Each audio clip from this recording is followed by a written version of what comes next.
Good morning. Thank you for joining me in this morning mindfulness practice. What is your attitude like? What is your attitude like this morning? Sandy Gallagher is my mentor, and she asks a question: would you like you if you met you? Think about that. How are you going out into the world, into the day? Are you taking with you an attitude of confidence, love, joy, happiness, setting an intention that today is going to be a wonderful day? Or are you going in the opposite direction? Your attitude matters.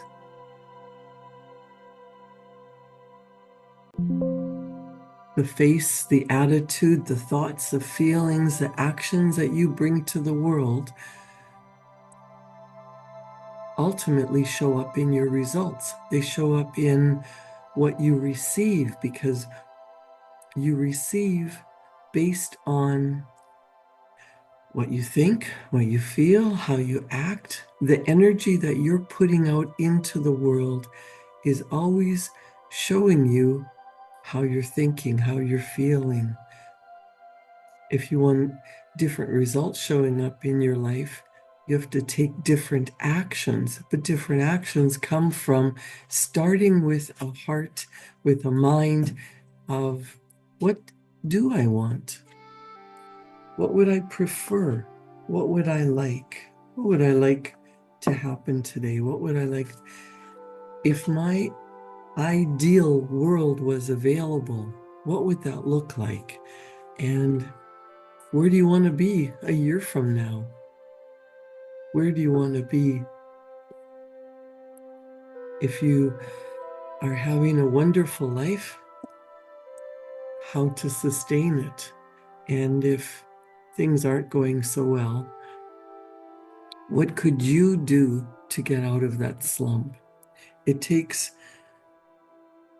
thinking differently, because thoughts cause feelings, and feeling causes you to take action, and new actions cause new results in your life. Are you thinking in harmony with thoughts and ideas? Are you in alignment with what it is that you want, that you prefer to happen in your life? Let's talk about attitude today. Neville Goddard has a chapter in his book, Power of Awareness. Chapter 7 is called Attitude. Neville says, he says recently, but this book was written before you and I were born. This book was written, Power of Awareness was written in 1952. So he says, recently, experiments conducted by Merle Lawrence of Princeton and Adelbert Ames of Dartmouth in the latter's psychology laboratory at Hanover, New Hampshire, prove that what you see when you look at something depends not so much on what is there as on the assumption you make when you look. Since what we believe to be the real physical world is actually only an assumptive world, it is not surprising that these experiments prove that what appears to be solid reality is actually the results of expectations or assumptions. Your assumptions determine not only what you see, but also what you do, for they govern all your conscious and subconscious movements toward the fulfillment of themselves. Your assumptions determine not only what you see, but also what you do. For your assumptions govern all your conscious and unconscious movements toward the fulfillment of what you assume. Let's go back to, how is your attitude? Are you assuming that today is going to be difficult, challenging, hard, and tiring? Or are you assuming that everything is working out for your good? So whatever challenges you're facing today, know that they are either redirecting you to a different path so that you can acquire what it is that you desire, or it's strengthening you so that when you receive your good, you're ready for it. Over a century ago, this truth was stated by Emerson as follows: as the world was plastic and fluid in the hands of God, so it is ever to so much of his attributes as we bring to it. To ignorance and sin, it is flint. They adapt themselves to it as they may, but in proportion as a man has anything in him divine, the firmament flows before him and takes his signet and form. Your assumption is the hand of God molding the firmament into the image of that which you assume. The assumption of the wish fulfilled is the high tide which lifts you easily off the bar of the senses, where you have so long lain stranded. It lifts the mind into prophecy in the full right sense of the word, and if you have that controlled imagination and absorbed attention which it is possible to attain, you may be sure that all your assumption implies will come to pass. What do you assume will come to pass? Your thoughts cause you to feel. Your feelings cause you to act. Are you assuming that you're going after a beautiful goal? Or are you assuming that you can't have it for whatever reason? If we go back to believing that you are created in the image of God, and God is your loving Father who wants everything for you, whatever your heart desires, ask and receive. Ask and it is given, so you must be open to receiving the good that you desire. Your job is to ask, believe that it's yours, have faith that it's coming, and then take actions in alignment. Become the person that has the goal. If you want to be happy, healthy, wealthy, confident, respected, loved, what does that mean? What does that look like to you? You have to get a picture and get into that state of being. You can calm your body and sit quietly and reflect. What is it that I really want? What do you really, really, really want? When my mentor Bob Proctor asked that, sometimes a beautiful image comes to mind because it is the deepest desire in your heart. Some people say they don't know. They don't even stop long enough to think about it. They're just doing, going. Well, if you're burning yourself out, going in the wrong direction, how do you expect to receive the good you desire? Your assumption is the hand of God molding the firmament into the image of that which you assume. The assumption of the wish fulfilled is the high tide which lifts you easily off the bar of the senses where you have so long lain stranded. It lifts the mind into prophecy in the full right sense of the word. And if you have that controlled imagination and absorbed attention, which it is possible to attain, you may be sure that all your assumption implies will come to pass. What would you love to have come to pass, to show up in your physical reality, to turn from a wish into physical matter?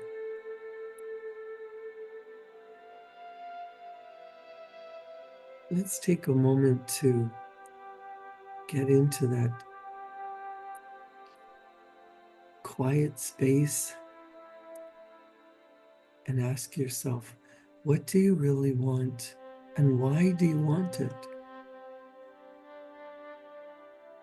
Ask yourself 7 times, what do you really want and why do you want it? Then you can get a deep understanding. Why is this important to you? What will your world look like if your dreams came true? Why is that important? What would it do for your family? Why is that important?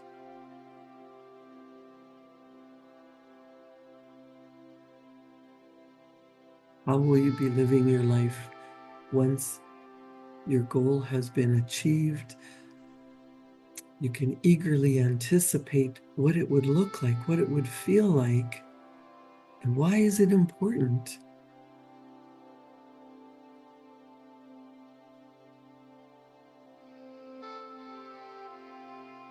Let's assume the best and think only of that which is lovely and of good report. Let's take a moment to get clear on what it is that you truly desire and then write it down. Write it down as if it's already yours. You know it's yours. It's meant for you and you're claiming it. How are you feeling now that your goal has been accomplished? Your purpose has been fulfilled. To get into a deep feeling of bringing that beautiful picture to your mind, it may take a few minutes to get into a state of appreciation, of true gratitude for what you have and what's to come. And then write down your deep desire, what you would love to bring into your world for yourself and others. Write it in the present tense, in beautiful language that reflects how you feel about your beautiful goal. I'll give you a couple of minutes to write, and I'll be back.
Good morning again. Thank you for joining me in this morning mindfulness practice.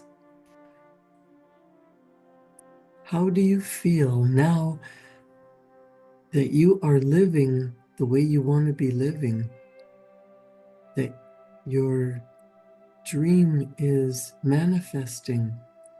It's not a fantasy. You've got ideas of what you can do. And as you take action on those ideas, you start to move in the direction of your goal. And as you move toward your goal, it comes closer to you. You assume that it's yours, and you start to see evidence. You start to notice things are showing up differently in your environment. Circumstances are changing. Things are starting to line up.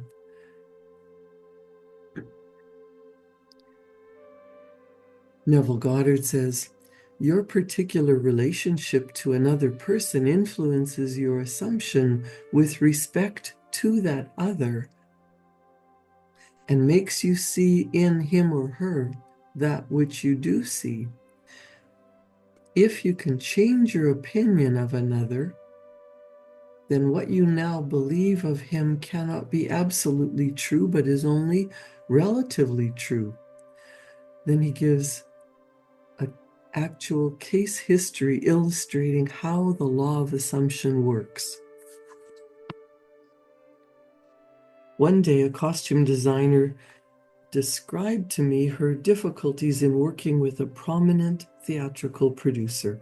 She was convinced that he unjustly criticized and rejected her best work, and that often he was deliberately rude and unfair to her. Upon hearing her story, I explained that if she found the other person rude and unfair, it was a sure sign that she herself was wanting, and it was not the producer but herself that was in need of a new attitude. I told her that the power of this law of assumption and its practical application could be discovered only through experience, and that only by assuming that the situation was already what she wanted it to be, could she prove that she could bring about the change she desired. Her employer was merely bearing witness, telling her by his behavior what her concept of him was. I suggested that it was quite probable that she was carrying on conversations with him in her mind, which were filled with criticism and recriminations. There was no doubt but that she was mentally arguing with the producer, for other people only echo that which we whisper to them in secret. Think about the arguments you have in your head, or when you look around, your judgments, what you say to yourself about another person. Neville Goddard says, I asked her if it were not true that she talked to him mentally, and if so, what those conversations were like. She confessed that every morning on her way to the theater, she told him just what she thought of him in a way she would never have dared address him in person. The intensity and force of her mental arguments with him automatically established his behavior towards her. She began to realize that all of us carry on mental conversations, but unfortunately, on most occasions, those conversations are argumentative, that we have only to observe the passerby on the street to prove this assertion, that so many people are mentally engrossed in conversation and few appear to be happy about it. But the very intensity of their feeling must lead them quickly to the unpleasant incident they themselves have mentally created and therefore now must encounter. When she realized what she had been doing, she agreed to change her attitude and to live this law faithfully by assuming that her job was highly satisfactory and her relationship with the producer was a very happy one. to do this, she agreed that before going to sleep at night, on her way to work, and at other intervals during the day, she would imagine that he had congratulated her on her fine designs, and that she in turn thanked him for his praise and kindness. To her great delight, she soon discovered for herself that her own attitude was the cause of all that befell her. The behavior of her employer miraculously reversed itself. His attitude, echoing as it has always done that which she had assumed, now reflected her changed concept of him.